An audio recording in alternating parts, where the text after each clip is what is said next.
I wanted to take a few minutes today to just review the essential features for inclusive education. Inclusive education happens because of collaboration. That's the overriding concept that you need to remember. But there are several essential features that must occur in order to really have an effective inclusive educational program. The first, you need to establish a collaborative culture. The principal needs to make sure that people feel involved. Parents, teachers, students, the outside community. You need to make sure that people understand what you're trying to do and you involve them in the discussion. You also need to make sure that there is shared leadership. Shared leadership means that as the principal, you need to make sure that you allow other people to do their jobs. If you give them the responsibility, give them the authority as well to make decisions to help those students that they have. You also need to have a very coherent vision for your school. People need to know where you're going. Next, you need to have comprehensive planning.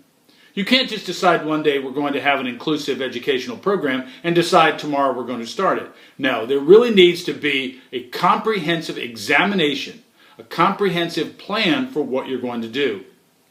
You also need to make sure that you have adequate resources. Because all the dreams in the world are really nothing more than dreams if you don't have the resources to make those dreams become reality. You also need to have sustained implementation. You need to ensure that it's not going to be something that you try. You have a few problems and you throw your hands up and say, well, we tried, we're out of here. And last, you have to have continuous evaluation and improvement.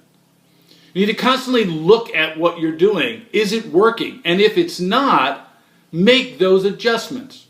So again, what are the essential features? Very simple. Collaborative culture, shared leadership, coherent vision, comprehensive planning, adequate resources, sustained implementation, and continuous evaluation and improvement. Now, when you start looking at an inclusive educational program, you must do the following. You must also look at your values and beliefs. Is inclusive education consistent with who you are and what you want to do? What are the legal mandates? Even as private schools, there are legal mandates that we must abide by.